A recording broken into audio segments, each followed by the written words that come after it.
सामनामधून शिंदे फडणवीसांवर गंभीर आरोप करण्यात आले। गडकरींच्या पराभवासाठी मोदी शहा फडणवीसांचे प्रयत्न सुरू आहेत। सामनाच्या रोखठोकमधून संजय राऊतांनी हा दावा केला। गडकरींच्या पराभवासाठी रसद फडणवीसांनी पुरवली असं सामनामधून सांगण्यात आलंय। अजित पवारांचे उमेदवार निवडून येऊ नये म्हणून शिंदेंचे प्रयत्न आहेत। शिंदेंनी प्रत्येक मतदारसंघात 30 कोटी वाटले असं सामनामधून सांगण्यात आलं।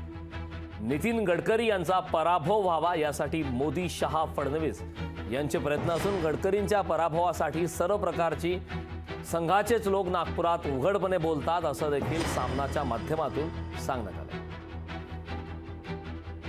दरम्यान सामना रोखठोकमध्ये काय दावे केले आहेत ते पाहूयात ग्राफिक्सच्या माध्यमातून। 4 जून नंतर भाजपात मोदी शहांना पाठिंबा राहणार नाही। गडकरी यांचा नागपुरात पराभव व्हावा यासाठी मोदी शहा फडणवीसांनी एकत्र प्रयत्न केले। गडकरींचा पराभव होत नाही याची खात्री पटल्यावर फडणवीस हे नाईलाजाने नागपुरात प्रचारात उतरले। गडकरींच्या पराभवासाठी सर्व प्रकारची रसद फडणवीस यांनीच पुरवली हे संघाचेच लोक नागपुरात उघडपणे बोलताना दिसतात। जे गडकरींचे तेच योगींचे। अमित शहांच्या हाती पुन्हा सत्ता आली तर ते उत्तर प्रदेशचे मुख्यमंत्री योगी आदित्यनाथ यांना घरी पाठवतील।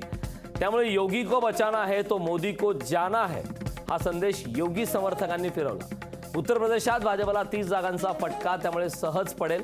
आधी मोदी शहांना घालवा असे उत्तरेतील योगी व त्यांच्या लोकांनी ठरवले। त्याचाही परिणाम 4 जूनला दिसेल। एकनाथ शिंदे यांनी पैशांचा अफाट वापर या निवडणुकीत केलाय। प्रत्येक मतदारसंघात त्यांनी किमान 25 ते 30 कोटी रुपये वाटले। पुन्हा अनेक उमेदवार पाडण्यासाठी वेगळे बजेट आहेत। अजित पवार यांचा एकही उमेदवार निवडून येऊ नये यासाठी शिंदे आणि त्यांच्या यंत्रणेने खास प्रयत्न केले आहेत असं देखील सामना रोखठोकमधून सांगण्यात आलं।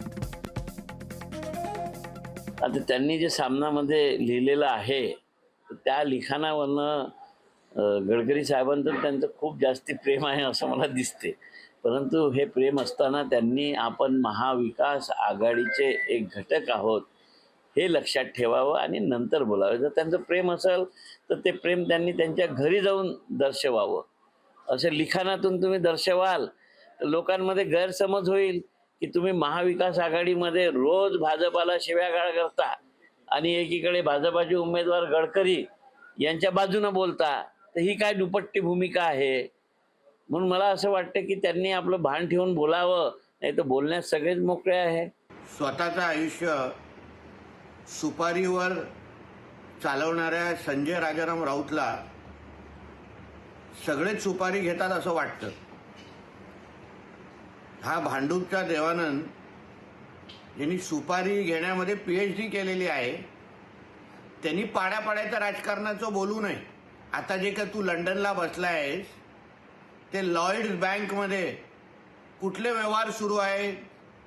काँग्रेसकडून उद्धव ठाकरेचे उमेदवार पाडण्यासाठी तुला किती मोठी सुपारी मिळाली आणि ती सुपारी आता हवाल्याच्या मार्गाने लंडनच्या लॉयड्स बँकमध्ये कसं काय ठेवली जाते? हा जावई शोध कोणी लावला? अरे आमची महायुती आहे आणि तुम्हाला सांगतो महायुती मजबूतीने काम करते। निवडणुकांचा रिझल्ट 4 तारखेला येईल तेव्हा कळेल सगळ्यांना दूध का दूध पाणी का पाणी। माननीय गडकरीजी एक अजातशत्रू व्यक्तिमत्व आहे। माननीय गडकरीजींच्या बाबतीमध्ये जेव्हा संसदेमध्ये चर्चा झाली सर्व राजकीय पक्षाच्या खासदारांनी भरभरून कंजूसी न करता त्यांचं कौतुक केलं। मुदई लाख बुरा चाहे तो क्या होता है वही होता है जो जनता चाहती है। आता गडकरींच्या बाबतीमध्ये कशाला कोणी पाडण्याचा प्रयत्न करते? अरे गडकरीजी भारतीय जनता पार्टीची ॲसेट आहे। गडकरीजी भारतीय जनता पार्टीच्या प्रमुख नेत्यांपैकी एक आहे आणि त्यांच्या पराभवासाठी काही नेत्यांनी प्रयत्न केला असं सांगून महाविकास आघाडीमधली भांडणं आणि यासाठी सन्माननीय काँग्रेस नेते विकास ठाकरेंनी उत्तम पद्धतीने उत्तर दिलं आहे। मला असं वाटतं की अशा पद्धतीने काहीही करण्याची आवश्यकता नाही। हा महाविकास आघाडीचेच लोक श्री संजय राऊत यांना उत्तर देतील।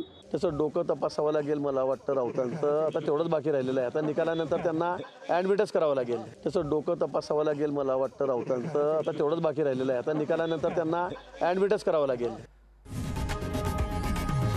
लोकशाही मराठी ऐका, पहा, जागरूक रहा.